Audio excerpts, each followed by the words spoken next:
Bonjour, bienvenue sur Argus.fr. Aujourd'hui, nous confrontons le nouveau Ford Puma avec le Volkswagen T-Roc. Alors souvenez-vous, dans les années 90, il y avait la Ford Puma.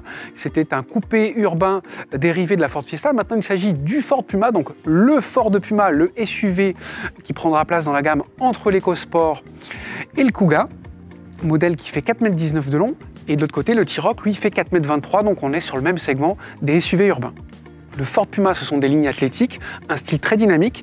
Il a un regard d'ailleurs qui fait penser au Porsche Macan. Il y a un petit peu aussi du Jaguar E-Pace, donc des lignes vraiment très dynamiques. Ça lui donne une personnalité, c'est un véhicule très séduisant. Grande calandre, belle signature qui peut aussi évoquer la Ford GT. Lui, vraiment, son atout, c'est la séduction esthétique. Le Volkswagen T-Roc, lui, c'est un autre registre formel avec des lignes acérées, des plis de tôle très marqués, un registre géométrique. Il y a aussi beaucoup de chrome et des lignes horizontales. Il a une personnalité qui est un peu plus rustique. De profil, le Ford Puma montre ses muscles avec des épaules bien marquées. On a une ligne de pavillon fuyante. En termes de personnalisation, on aura les brancards qui pourront être laqués de noir sur certaines versions, avec une découpe ici dans le prolongement du béquet. Et puis, détail pratique, on a les bas de caisse qui sont embarqués avec la portière, ce qui permet de ne pas se salir le bas des pantalons quand on monte et quand on descend de voiture.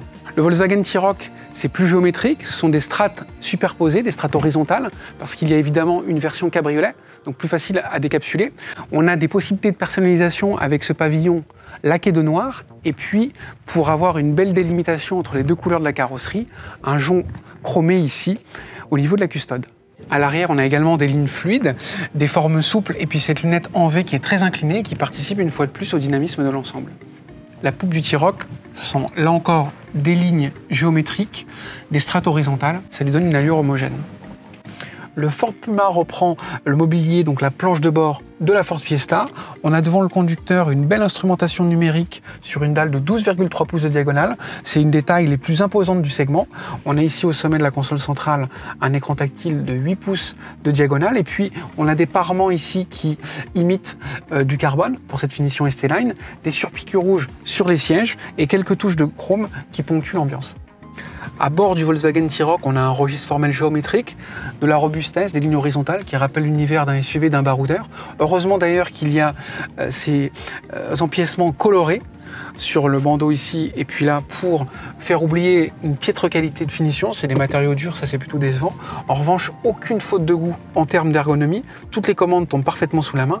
Et puis, il est entré de plein pied dans l'ère du digital avec une dalle numérique de 10,25 pouces devant le conducteur et un écran tactile de 8 pouces au sommet de la console centrale.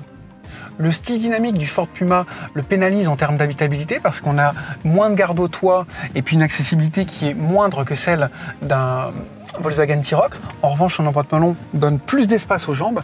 Par contre, ce qui est très intéressant, c'est d'avoir un toit en verre au-dessus des places arrière. C'est quelque chose de rare dans la catégorie. Le Volkswagen T-Roc, il est un peu plus imposant que le Ford Puma. Il fait 4,23 m contre 4,19 m. Ça se ressent à bord. On a une belle habitabilité, c'est la référence de la catégorie. Et l'accessibilité est très bonne aussi. Donc on a beaucoup d'espace en termes de garde au toit. En termes d'espace pour les jambes, c'est très bien aussi. Le seul point négatif, c'est ce tunnel de transmission qui est indispensable pour les versions 4x4, parce que le T-Roc, il est commercialisé en 4.2 et en 4x4, qui gênera les jambes du passager central. Avec son format compact et ses lignes ramassées, le Ford Puma nous réserve pourtant une belle surprise. Il a une capacité de chargement de 456 litres, qui est un record sur le segment. Alors il faudra quand même nuancer parce que les versions hybrides auront un volume de 402 litres seulement, mais qui reste quand même dans la fourchette haute du segment. Alors ses atouts, c'est d'avoir un double fond, et puis ce qu'on appelle sous le plancher la fameuse Megabox, qui accueille jusqu'à 80 litres de chargement. C'est un compartiment qui est étanche pour pouvoir positionner des objets sales. Et au fond, on peut le nettoyer au jet parce qu'il y a une trappe de vidange avec l'eau qui s'écoulera sous le plancher du véhicule. Le Volkswagen T-Roc bénéficie d'un coffre de 445 litres en version à 2 roues motrices. Cette capacité de chargement descend à 355 litres lorsqu'il y a la transmission intégrale 4Motion. Et puis il y a également un double fond qui permet de gagner en hauteur de chargement. Le Ford Puma sera décliné en deux motorisations essence, EcoBoost de 125 et 155 chevaux, qui par la suite seront proposées avec la technologie mild hybrid, autrement dit une hybridation légère. Il y aura également une version diesel TDCi de 120 chevaux, et par la suite on évoque une éventuelle version ST qui ferait 200 chevaux en essence, mais pour l'instant rien n'a été encore acté.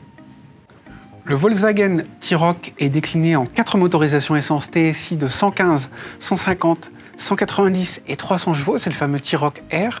Il y a 2 motorisations diesel TDI de 115 et 150 chevaux et il est également livrable en 4.2 et en 4x4.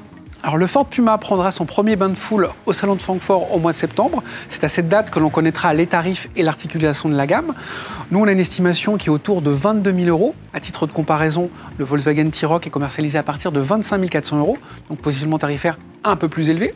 Et puis évidemment, il restera à connaître à l'issue des essais routiers le comportement dynamique et l'agilité de ce Ford Puma. D'ici là, on reste en contact sur les réseaux sociaux, notre page Facebook et notre chaîne YouTube. Et on vous donne rendez-vous très bientôt sur l'Argus.fr. Bye bye.